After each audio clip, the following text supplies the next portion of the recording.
यीशु मसीह के बाबरकत अज़ली अबदी जलाली कदूस रहीम शफीक अज़ीम नाम है।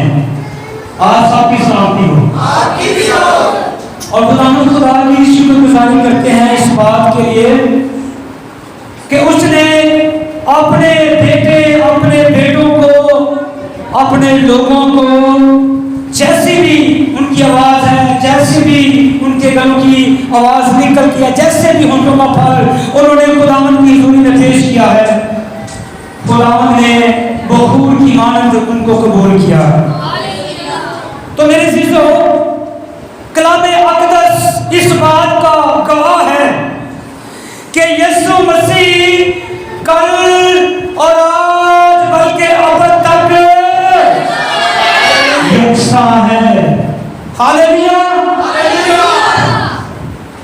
आए जोरदार तालियां प्रेज़ द लॉर्ड।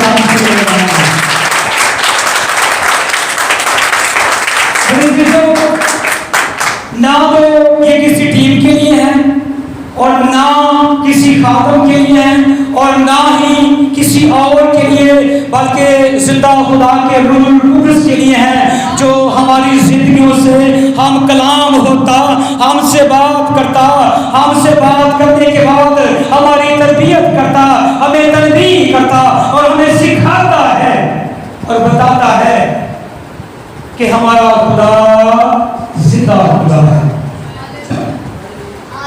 मेरी आवाज की समझ आ रही है? साउंड में कोई प्रॉब्लम तो नहीं हो रही? वरना मैं ऐसे भी बोल दूंगा, कोई मसला नहीं। अगर समझ आ रही है, क्यों भाई, ख्याल में ठीक है? अच्छा, तो आइए हम बगैर देर किए हुए खुदा के कलामे अक़दस की तरफ बढ़ते हैं।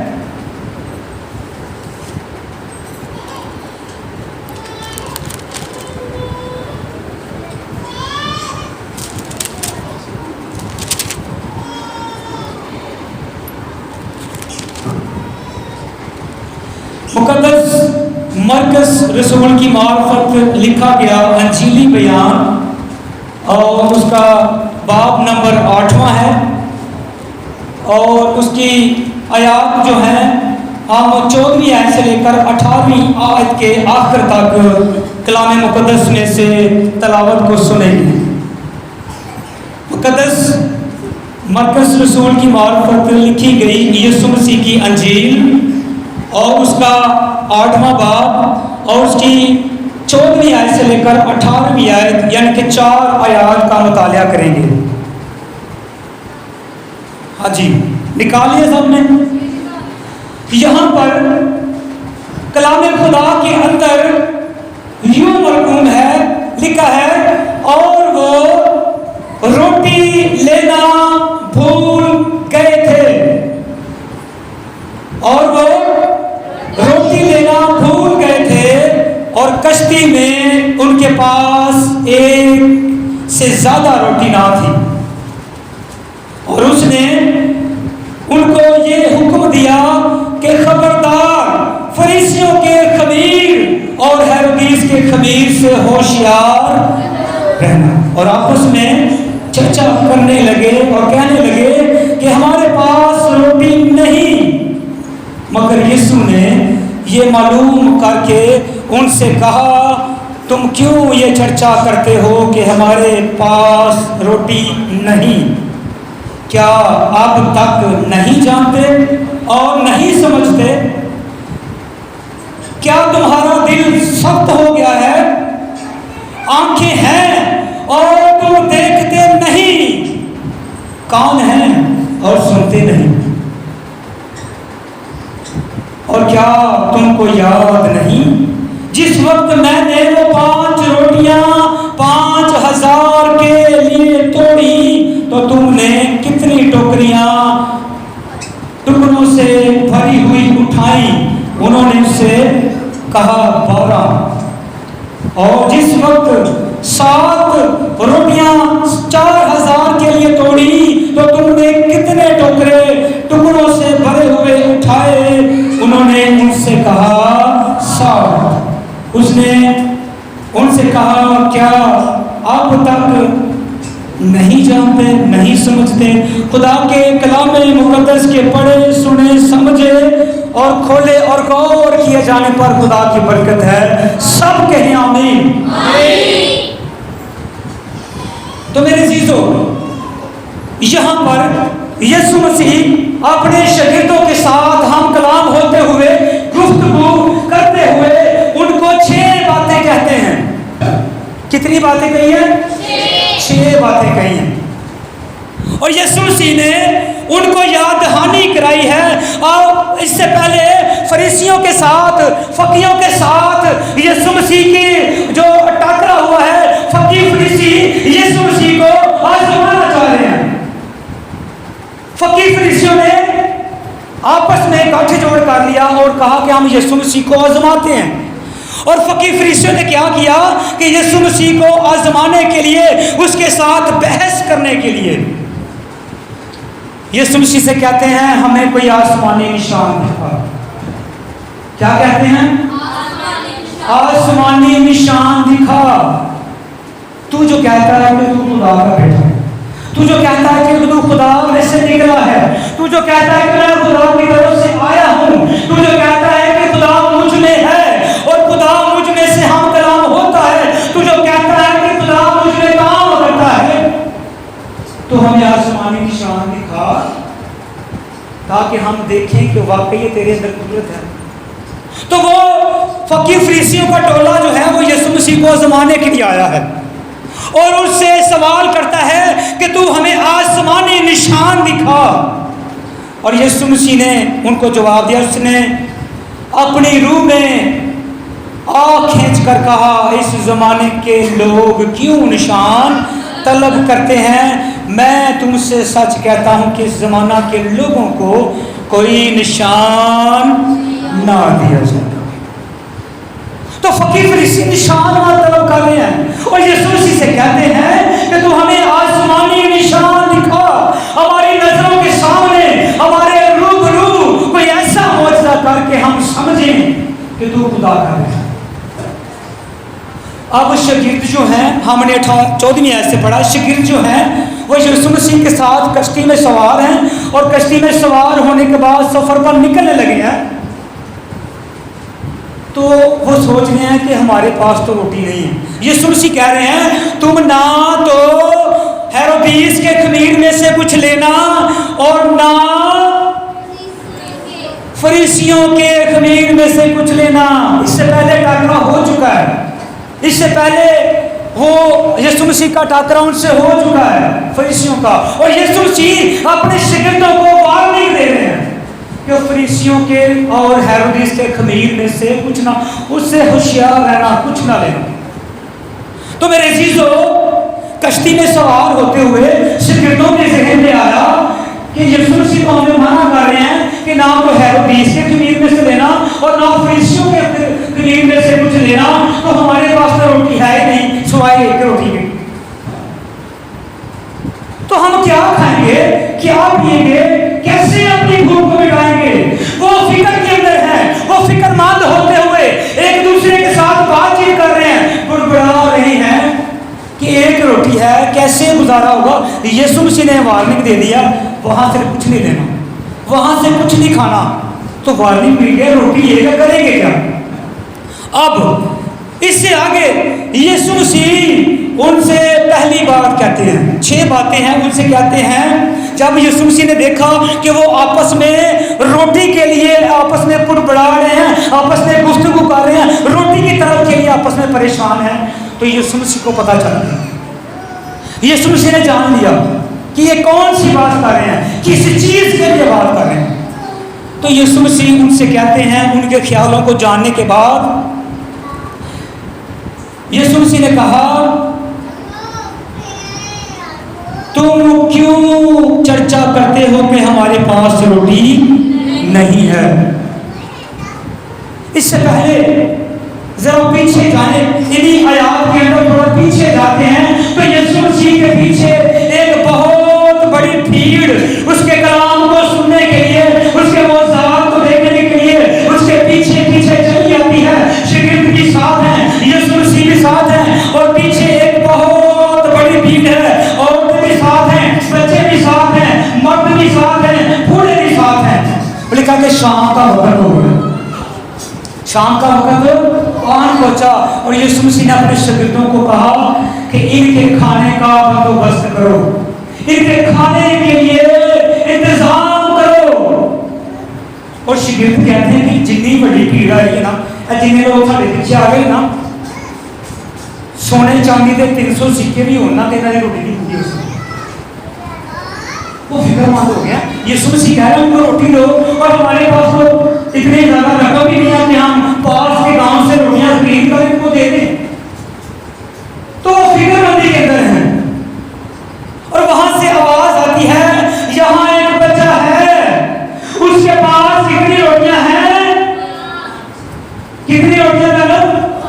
5 रोटियां, 2 मछलियां। तो यीशु मसीह ने कहा उसको मेरे पास ले आओ। यीशु मसीह ने खुदा के हुजूरी में दुआ करके शुक्र किया और बरकत दी। और कलाम अक़दस इस बात का गवाह है कि वो टोकरे भरते गए, शागिर्द उठाते गए, शागिर्द उन टोकरों को लोगों के अंदर बांटते गए। यीशु मसीह ने कहा कितारों के अंदर बिठा दो, लाइनें लगा दो, और यीशु मसीह ने टोकरे भरे और वो भरते गए, शागिर्द लेते गए, शागिर्दों ने वो टोकरे अपने हाथों से उठाए, लोगों को बांटा, लोगों को खाना खिलाते गए। लिखा है कि वहां पर 5000 के करीब सिर्फ मर्द थे। कितने मर्द थे? औरतें भी थी, बच्चे भी थे। इसका मतलब राउंड अबाउट कह सकते हैं कि 15,000 से ऊपर गैदरिंग थी।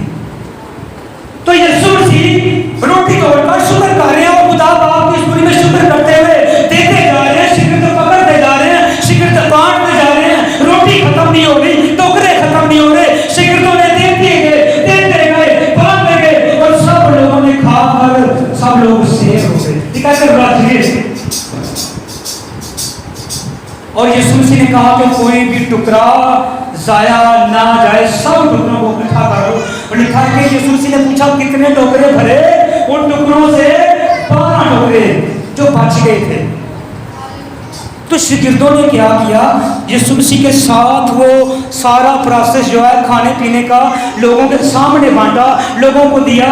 शागिर्दों के हाथों से वो टोकरे जा रहे थे, शागिर्दों के हाथों से वो मछलियों के टोकरे जा रहे थे, और रोटियां जा रही थी, शागिर्दों ने खुद बांटी हैं।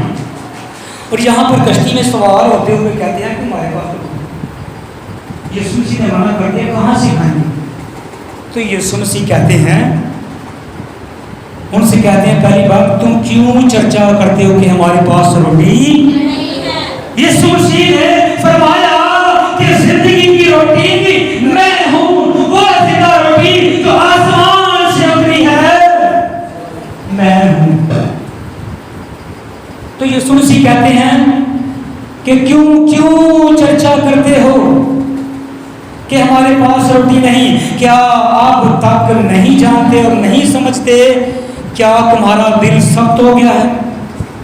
मेरे चीजों, पुराने अहदनामा के अंदर भी जाएं तो कलाम मुक़द्दस में लिखा हुआ है कि खुदा ने मूसा से कहा कि मेरी बड़ी कौम को मिस्र की गुलामी से छुड़ा कर ले आ।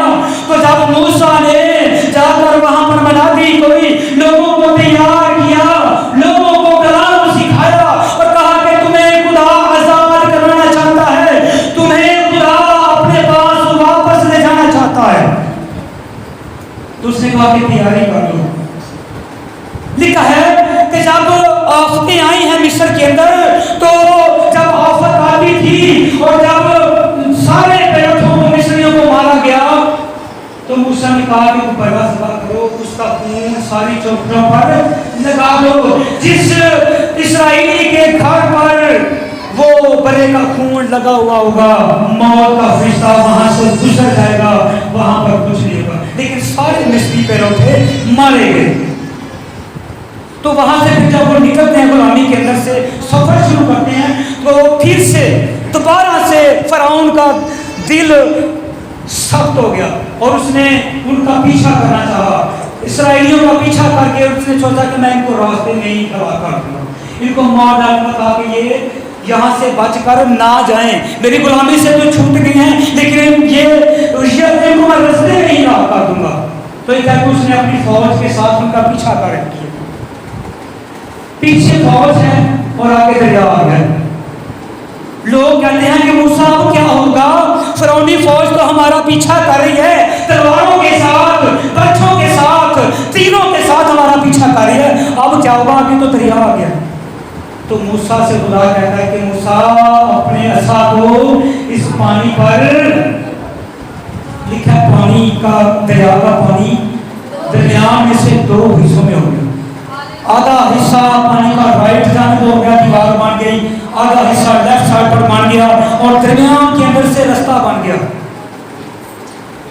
और मेरे चीजों में कलाम मुक़द्दस के अंदर एक नक्शा है, बाइबल के एंड पे, जो पुरानी बाइबल है, नई में भी शायद होगा, वो एक नक्शा मैं देख रहा था कि मिस्र की नक्शे के मैं देखता हूँ दरिया का हिस्सा, और आगे जो हम बियाबानी सफर को देखते हैं, जश्न के आगे देखते हैं, तो वो जो फासला था पानी का दरिया के अंदर में से, उसे अगर हम तजर्बे के तौर पर मालूम करें तो कम से कम वो कोई 12-14 किलोमीटर का रास्ता है, जिसको खुदा ने इस्राएलियों के लिए दरमियान में से पानी को दो हिस्सों में तकसीम कर दिया और वो वहां से गुजर गए।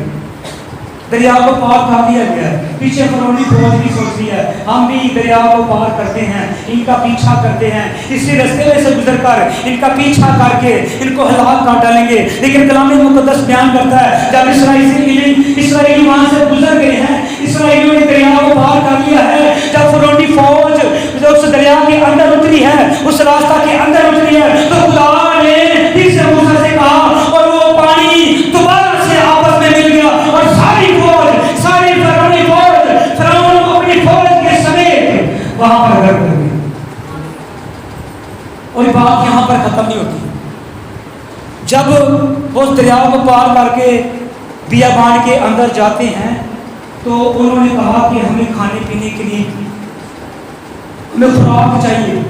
तो मूसा ने खुदा की सुनी में दुआ की और आसमान से खुदा ने मन बरसाया, पकाया खाना उनके लिए उतार दिया। तो फिर जब उन्होंने खाना खाया, खुदा रोज उनके लिए मन उतारता, रोज उनको गोश्त देता है और वो बुड़बड़ाना शुरू हो गए। और खुदा जब उनको धूप लगती थी तो बादल में अपर के अंदर आकर उनको छांव देता है, और जब उनको सर्दी लगती थी तो खुदा आग का सतून बनकर उनको हीट देता है और फिर उनके पानी का इंतजाम करता है। तो बताने का मकसद ये है कि मेरे जीसो बहनों और भाइयों, हमारा खुदा जिंदा है। यीशु मसीह अपने शिगिर्दों को याद करवा रहे हैं कि मैं तुम्हारे साथ रहा हूं, मैंने तुम्हारी आंखों के सामने मौजूद किए हैं, मैंने तुम्हारे सामने सारे काम किए हैं। क्या तुम अब तक नहीं समझे? क्या तुम अब तक नहीं जानते कि मैं कौन हूं? मेरे चीजों, यीशु मसीह ने इस्राएलियों के लिए इतने बड़े काम किए हैं, इतने बड़े मौजूद किए हैं, इतना बड़ा काम इस्राएलियों के लिए गुलामी से छुड़ाकर उनको अपने पास बुलाने की। लेकिन इस्राएली फिर बड़बड़ाए, उन्होंने कहा कि मूसा तो हमें यहाँ पर मारने के लिए ले आया बियाबान के अंदर, वहां पर तो हम साग पाग खाते थे, खीरे खाते थे, मूलियां खाते थे, यहाँ पर तो हमें भक्ति दे के मारना, हमें मारने के लिए यहाँ पर ये जंगल है, ये बियाबान है, हमें तो मारने के लिए ले आया। तो लिखा है कि फिर खुदा को गुस्सा आया और खुदा ने उन पर आफत भेजी। तो आज भी ऐसा ही है, शागिर्द भी ऐसे सोच रहे हैं। शागिर्द सोच रहे हैं कि हमारे पास तो खाने के लिए चीजें ही नहीं है, हमारे पास तो खाने पीने की जरूरतों के लिए चीजें नहीं है, रोटी नहीं है, हम कहां से खाएंगे। यीशु मसीह कह रहे हैं फरीसियों और हेरोदेस से खमीर में से कुछ न लेना, होशियार रहना। तो यीशु मसीह उसे कहते हैं कि क्या तुम अब तक नहीं जानते, क्यों आपस में चर्चा करते हो कि हमारे पास रोटी नहीं? क्या अब तक नहीं जानते और नहीं समझे? क्या तुम्हारा दिल सख्त हो गया है? मसीहियों, मेरे बहनों और भाइयों, आज खुदा भी हमसे ऐसे ही सवाल कर रहा है और हम भी ऐसे ही करते हैं। हम जब जिंदगी के मामलात के अंदर पड़ते हैं, हम जब जिंदगी के अफरा तफरी के और नफ्सी के दुनिया के परेशानियों के अंदर मुब्तला होते हैं, जब अपने घरानों की परेशानियों में आते हैं, तो हम हम अपना दिल छोड़ बैठते हैं, अपनी ईमान को खो देते हैं। हम कहते हैं बस खुदा मेरा ही घर लग गया। हम भी बुड़बुड़ाना शुरू हो जाते हैं, हम भी तहकीर करना शुरू हो जाते हैं, और फिर हम भी कहते हैं कि क्या खुदा को मेरा ही घर मिला था, सारे भले वाले चंगे बुरे वास्ते रहते, क्या परेशानी है मेरे वास्ते रहनी है। तो मेरे जीजो, हालात जैसे भी हों, मुश्किलें बड़ी नहीं, आपका खुदा बड़ा है। हालेलुया। किसी शायर ने एक गीत के अंदर बड़ी जबरदस्त बात लिखी है और लिखता है, ये मत कहो खुदा से मेरी मुश्किलें बड़ी हैं, इन मुश्किलों से कह दो मेरा खुदा बड़ा है, हमारा खुदा बड़ा है, हमारा खुदा अजीम है, हमारा खुदा जिंदा है और हमारी फिक्र करता है। कलाम मुक़द्दस के अंदर लिखा हुआ है, यीशु मसीह कहता है तुम अपनी फिक्र ना करो क्योंकि मुझे तुम्हारी फिक्र है। अपनी सारी फिक्रें मुझ पर रखो। कल के लिए फिक्र ना करो कि क्या खाओगे, क्या पियोगे, क्या पहनोगे, क्योंकि इन फिक्रों की तलाश में तुम गैर हो, तुम मेरी मुक़द्दस हो, तुम शाही काहनों का फिक्र हो, तुम मेरे फरजंद हो, तुम मेरे बेटे और बेटियां हो, तुम्हें फिक्र करने की जरूरत नहीं। हम कहते हैं आफत आ गई, हम पता नहीं की बनना, तो उनसे कहें कि हमारा खुदा जिंदा खुदा है। मेरे चीजों, कलाम मुक़द्दस बयान करता है कि यायर की बेटी मर गई है। यायर गया है यीशु मसीह के पास और कहता है कि यार रब्बी है उस्ताद, मेरी बेटी मरने को है, तू मेरे साथ चल और मेरी बेटी पर रहम कर। इतने में पीछे से आवाज आ गई, यायर खुदावंद को तंग ना कर, तेरी बेटी मर गई है। यीशु मसीह कहते हैं कि इत्तेकाद रख, तेरी बेटी मरी नहीं बल्कि यीशु मसीह उसके साथ उसके घर में जाते हैं और जाकर बेटी को कहते हैं कि बेटी जाग। और कलाम मुक़द्दस ये बयान करता है कि वो बेटी उसी खड़ी अपनी आंखें खोलकर जिंदा हो जाती है और बैठ जाती है और यीशु मसीह कहते थे कुछ खाने के लिए।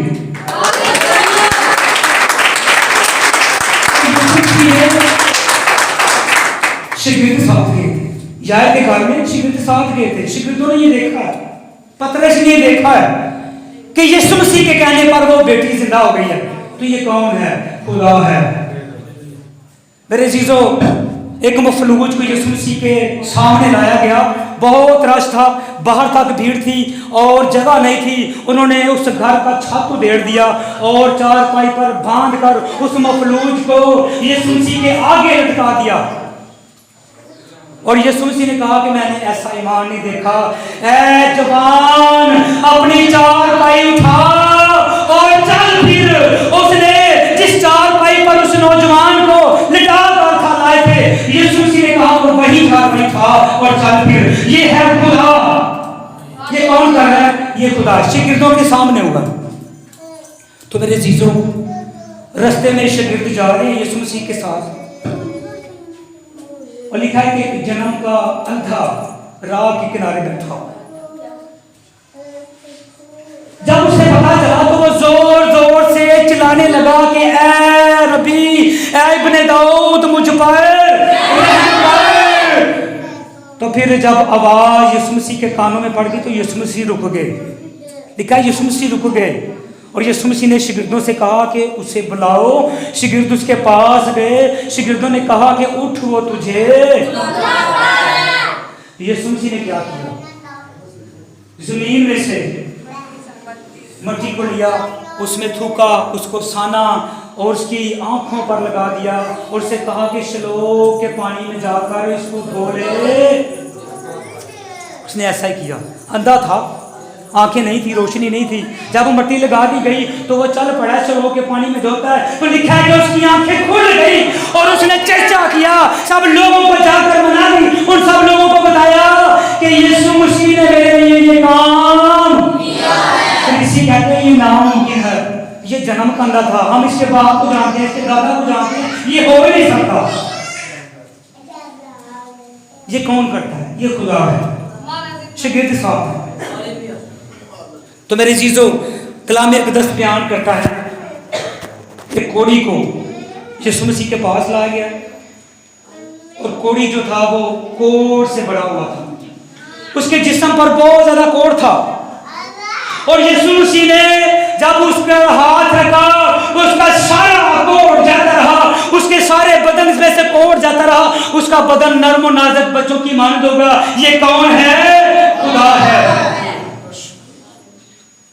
मेरे चीजों, कलाम अक़दस बयान करता है एक बेवा थी, उसका इकलौता बेटा था, एक ही बेटा था, उसका सहारा था, उसके सिवा उसका कोई नहीं था। वो मर गया। शहर के अंदर से चारपाई उठाकर जनाजे को बाहर ले जा रहे हैं, कब्रिस्तान की तरफ जा रहे हैं और जिंदगी का मालिक यीशु मसीह उस रास्ते से शहर के अंदर जा रहा है और रास्ते में टाकरा हो गया, मौत और जिंदगी का टाकरा हो गया। यीशु मसीह को उस बेवा पर तरस आया। यीशु मसीह ने कहा कि इसको चारपाई को यहाँ पर रख दो और यीशु मसीह ने उस जवान से कहा कि जवान जाग। और कलाम अक़दस इस बात का गवाह है कि वो जवान उसी घड़ी जिंदा हो गया। ये कौन है? खुदा है। शागिर्द साथ थे, नोट करते जाना, शागिर्द साथ थे। मेरे चीजों, कलाम अक़दस बयान करता है यीशु मसीह गलसीरत के इलाके में झील को पार करने के बाद कश्ती से उतरकर उस इलाके में उतरते हैं शागिर्दों के साथ। तो वहां पर एक शख्स था, जिसके अंदर विद्रोहों का लश्कर था।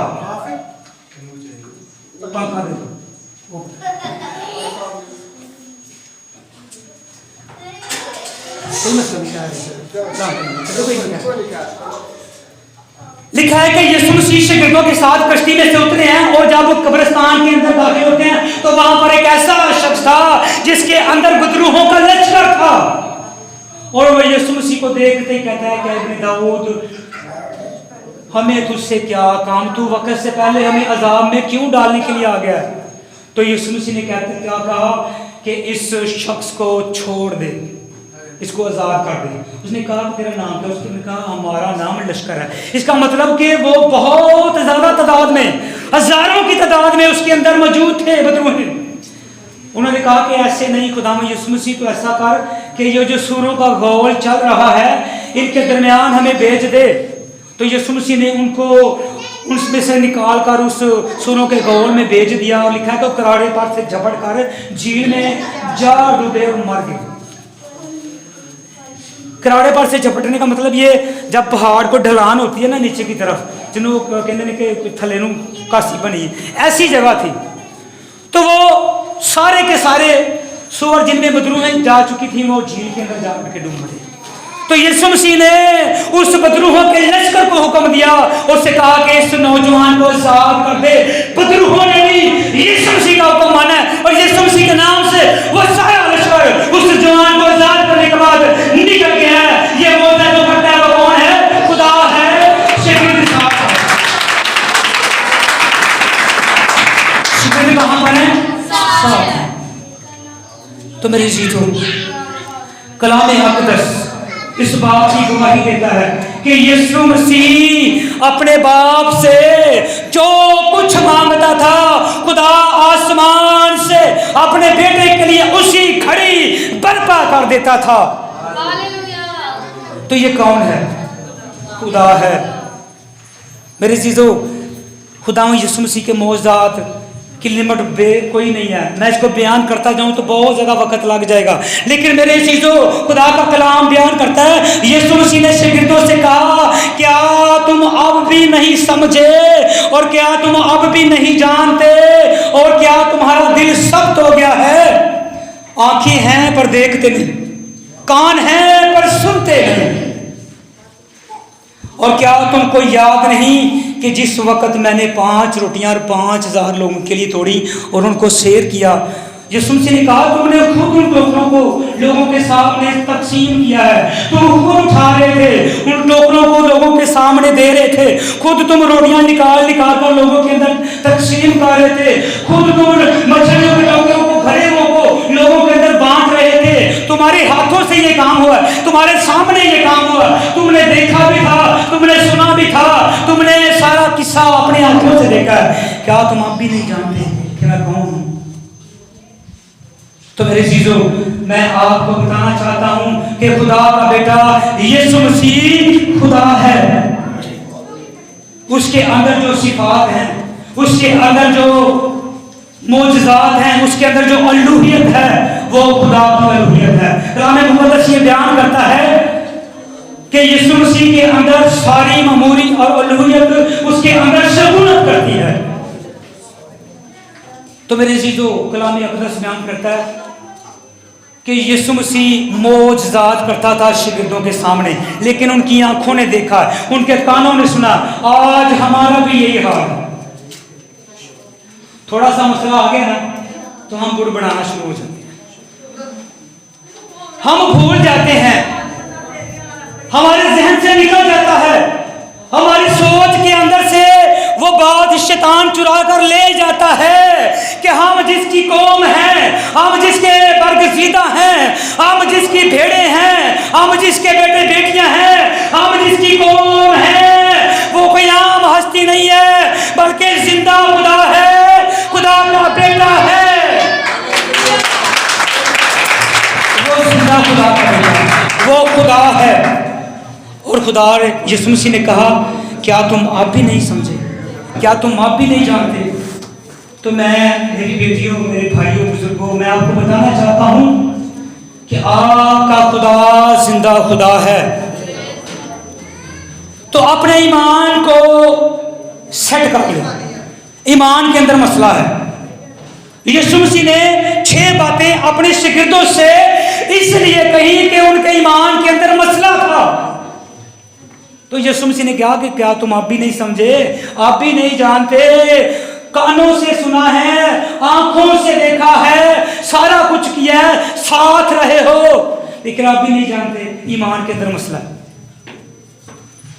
तो मेरे अजीजों, आज जिंदगी के अंदर मसीही घरानों में रहते हुए, इंसान होते हुए, क्योंकि हम इंसान हैं, हम कमज़ोर हैं, मेहनत मशक्क़त करते हैं, मजदूरी करते हैं, अपने घरों को चलाते हैं, तो परेशानियां ज़रूर आएंगी, लाचारियां ज़रूर आएंगी, मुसीबतें आएंगी, परेशानियों के पहाड़ आएंगे।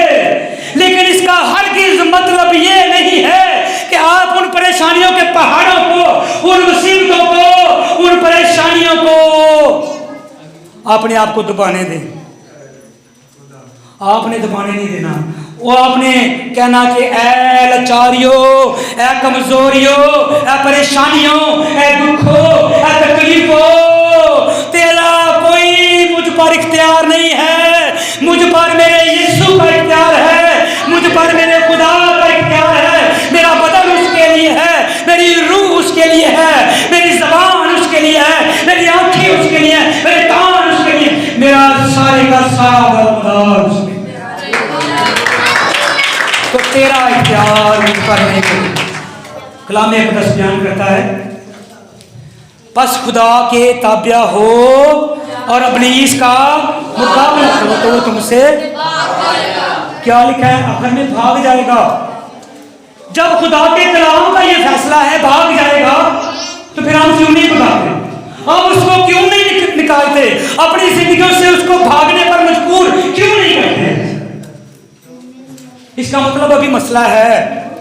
अगर हम कोशिश नहीं करते कि हमसे भाग जाए, हमारे घराने से भाग जाए, हमारी जिंदगी से भाग जाए, तो इसका मतलब है पर मसला है। जैसे यहाँ पर हमने देखा शिगिर्दों के ईमान के अंदर भी मसला था। यीशु मसीह को मजबूरन ये अल्फाज दोहराने पड़े, क्या तुम आप भी नहीं समझे?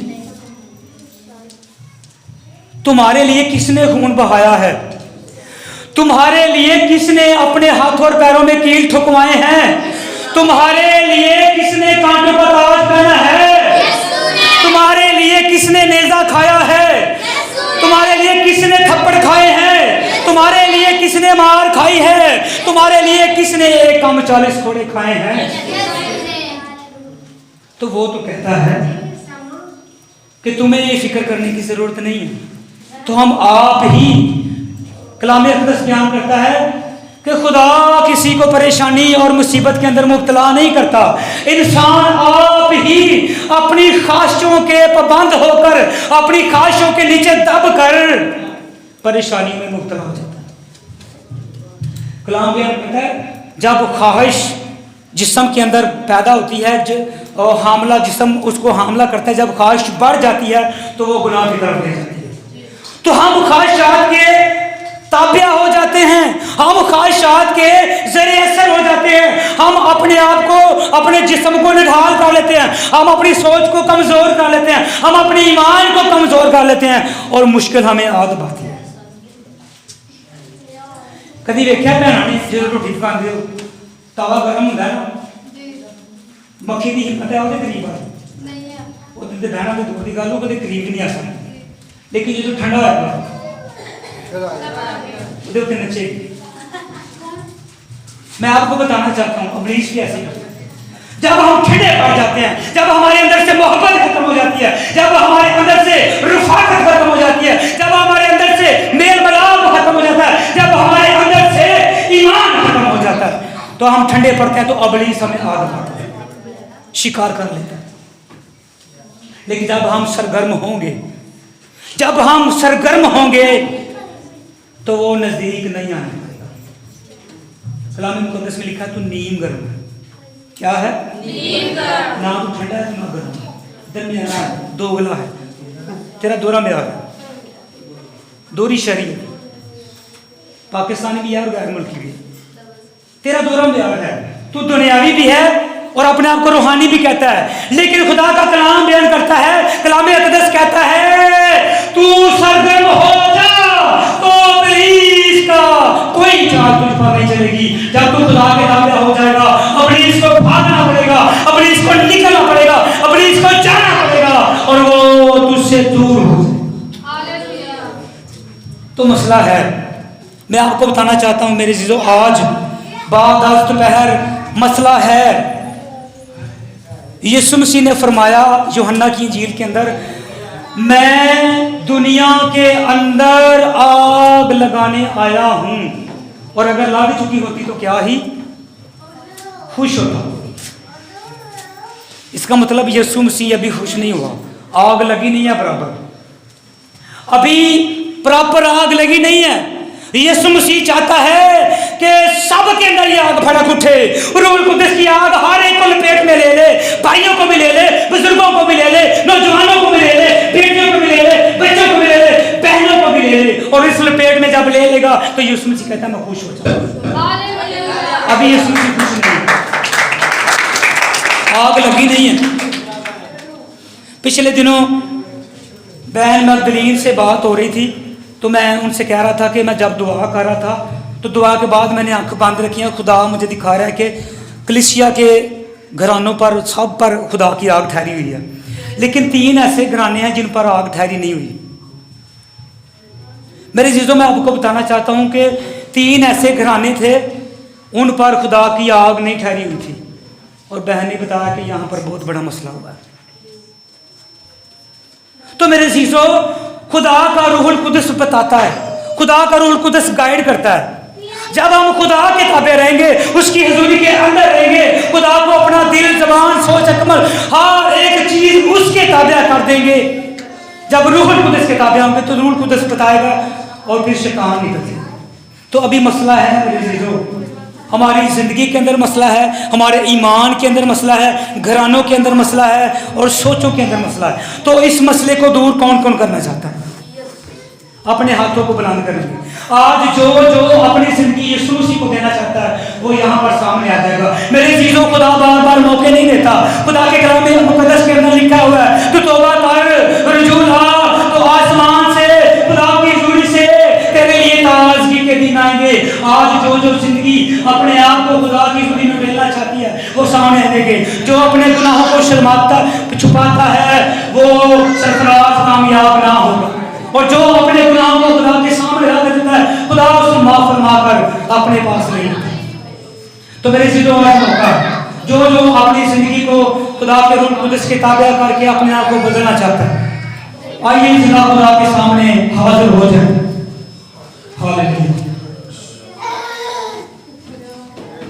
हालेलुया। जिंदा खुदा के नाम से हम जिंदा खुदा के नाम से अपने आप को, अपनी सोचों को खुदा की जोड़ी में देते हैं, इकरार करेंगे। जितनी ज़बानें जो जिंदगियां चाहती हैं कि अपने आप को खुदा के सुपुर्द कर दें, यीशु मसीह के हवाले कर दें, वो कदमों पर खड़ी होंगी। अपने दाहिने हाथ को अपने दिल पर रख कर मेरे पीछे इन अल्फाज को दोहराएंगे, दुआ करेंगे। हालेलुया।